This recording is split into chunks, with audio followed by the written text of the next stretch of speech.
Wala sa page ni Robin si Tolentino, sa page lang ni Tolentino makikita si Robin. Eh kahit po ba, kahit po ba wala sa page ni Robin eh. Eh yung mukha niya po nakataas po ng kamay kay kay Tolentino eh. Nagsalita, meron po siyang in-endorse niya po eh. Kayo naman. No? Hindi po importante. Baka nahiya siya. Tatay Badong, may sipon po si Keso. Paba si Keso. Naku, hindi na. Yan yata pinakamahabang sipon. Trader Boss Buds. O wala tayong magagawa. Hindi naman, at least hindi siya tumatakbo. Hindi pa rin natin isasali si Tolentino sa PRRD slate. Hindi po. Duterte tayo eh. Tapos, option natin yung dalawa ni BP Sara. Kung gusto nyo pa yun. Basta, lahat po ng Duterte, Duterte. Wala pong pagtatalo dyan. Maski si BP Sara, Duterte. Nagdagdag lang siya. Para dagdag po yun sa boto niya. Sa siya ng GMA7, lagi kong nakikitang may patayan sa page nila. Kung maliit lang talaga crime rate natin. Sisisihin yun. Kawawa naman. Alam niyo po kung bakit mukhang bibig ni Auntie Claire yung fake news? Kasi yun yung papel niya eh. Yun po yung inatang sa kanya, di ba?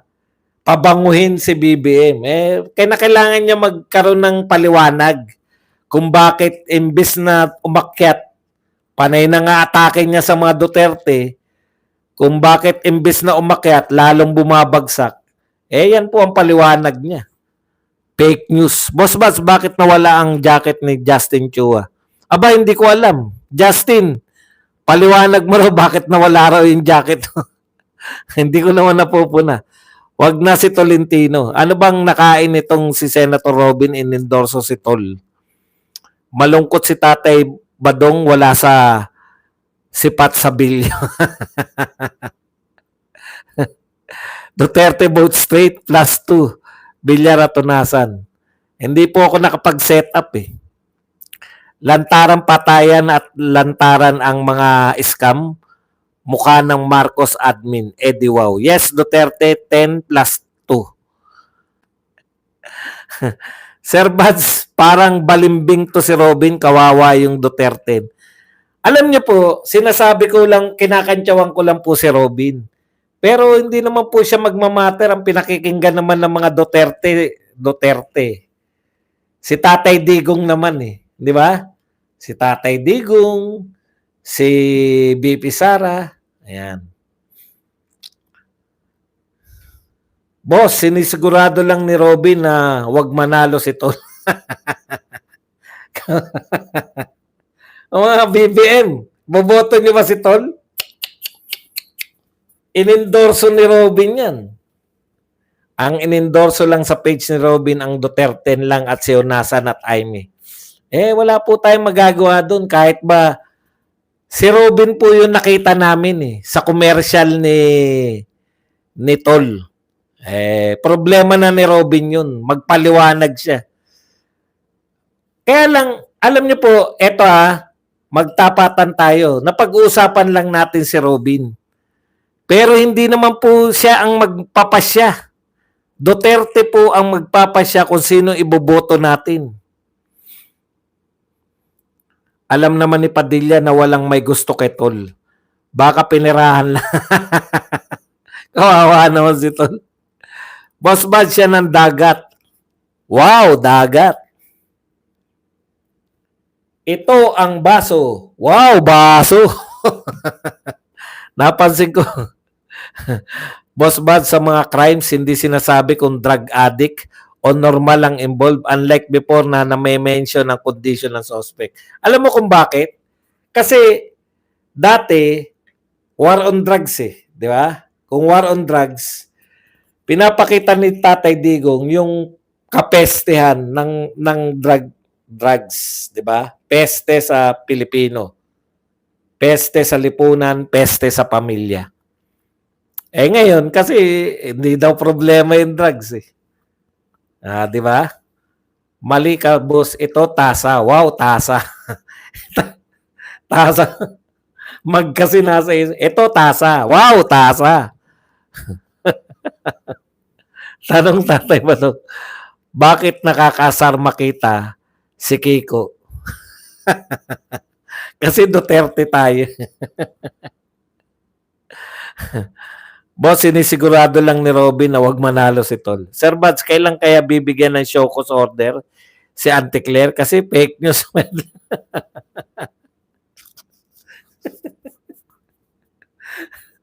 Nakakatuwa yun, no? Nakakatuwa po talaga. Biruin nyo sasabihin, no? Sasabihin na lumabas daw siya. Pag lumalabas daw siya sa bahay, wala naman dyan nakikita. Wow, dagat. Minandro, Tatay Badong, nalaos na si Bokbok Abe ninyo dahil kay Chang Clarice. Aba, matataas din ang views nila eh. Hindi naman daw nararamdaman ni Auntie Claire ang krimen. Kasi paglabas niya ng bahay, wala siya nakita. Nalilito na tuloy ang BBM supporters, boss. Kasi tinaas ni Robin. Ni Senator, baka ikukundina na naman nila si Tol. Wala na matitira sa inyo. Wala.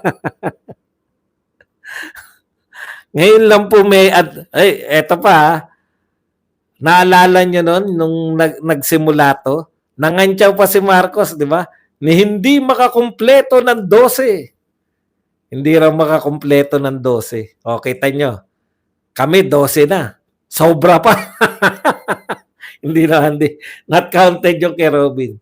Ibig sabihin, yung mga Duterte, 12 na yung ano, di ba? Kayo, pabawas kayo ng pabawas. Yung endorso ni Kong Pulong, Duterte kay Unasan at Norberto Gonzales, pwede ba i-considera? Duterte din naman yan. Wala naman pong anong tawag doon? Conflict sa 10 ni Tatay Digong. Kasi yun po yung importante. Doon sigurado tayo, walang kakalas doon sa 10 na yun. Parang batogo yun. Bato tsaka bonggo na talagang solid. Hindi kakalas kay Tatay Digong. Roger Evans II, sir, shout out po. Good evening. Edwin Velasco, Boss Buds, bakit di ba nabalitaan ni Auntie Claire na may pulis na pumasok sa loob ng bahay sa QC na lasing pa? Oh. Actually, nakita ko po yung balita na yan. Hindi ko na po makita uli. Kaya hindi natin nasabi kanina eh. Kailangan po makita ni Auntie Claire. Lumabas siya, wala naman siya nakita eh. No back to you agad kay BBM. Di ba? Back to you. Boss Bad, sinong vlogger kakasuhan sa NBI? Kinasuhan na po 4 na vlogger. Panay, yung 3 po taga ibang bansa. Isa lang po yung taga Pilipinas. Duda din ako kay Robin, Boss Buds. Ako, iba duda ko kay Robin. Hindi po yung katulad ng duda nyo. Naniniwala naman ako na tapat siya kay Tatay Digong. Yun nga lang, hindi niya naisip, no? Bahala na kayo kung ano yung duda ko. Hindi niya naisip na 10 yung PDP laban, tapos mag-endorso ka ng 3. Ibig sabihin nun, sa boto mo mismo, may ilalaglag ka ng isa. Aba, mahirap po yun. Pabuwas ng pabuwas, Duterte pataas ng pataas. Basta kami, solid Duterte lang ang aming iboboto. Sir Bads, magandang mamuno sa gobyerno ni BBM. The right of way is General Torre. Correct. Ayaw nyo bang magbigay ng right of way?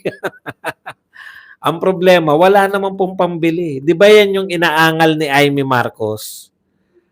Si Toby Chanco. Yung campaign manager.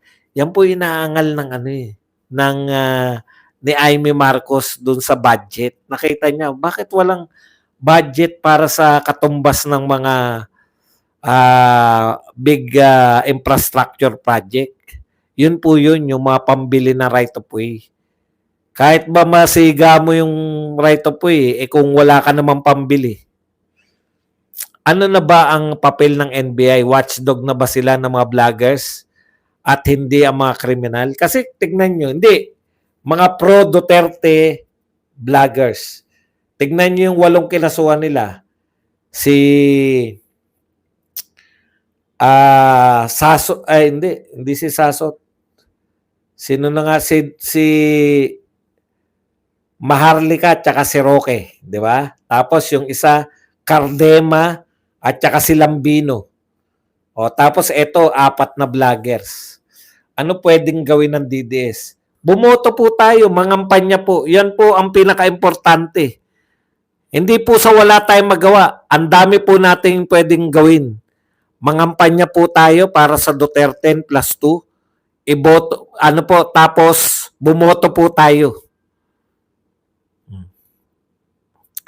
Ano naman ang gagawin ni Keiko doon? Ito ang dahig. Wow, dahig. Kasi balitang-balita ang dayan. May mga nagtatrabaho naman po sila attorney. Kung magaling po kayo sa computer, pwede po kayong mag-volunteer, di ba? Kasi ako wala ko alam sa computer Hinahayaan ko na yan sa kanila. Ako po, ang papel ko bilang vlogger, yan talaga, kampanya sila. Sino po si Garma? Bakit napakalakas niya sa BBM admin? Si Garma po, hindi po siya malakas. Ewan ko kung pareho tayo ng sinasabi Si Garma po ba yan yung tumitestigo? Tapos nasa ibang bansa na asylum.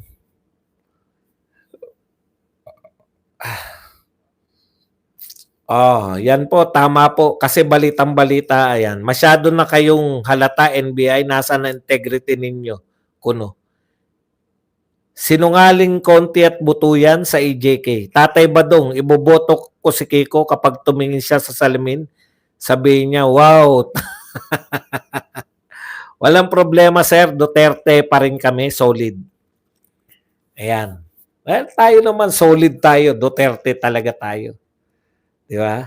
Ang sarap kayang suportahan ng mga Duterte.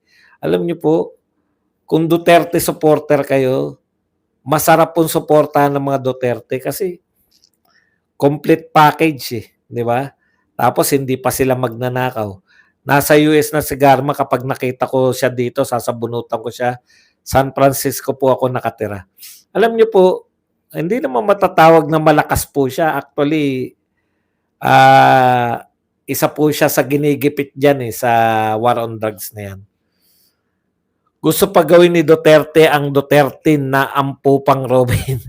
Kung sino lang ang gustong magpagamit kay BBM Marcos, ay siguradong gamitin niya. Lumalabas na naggagamat.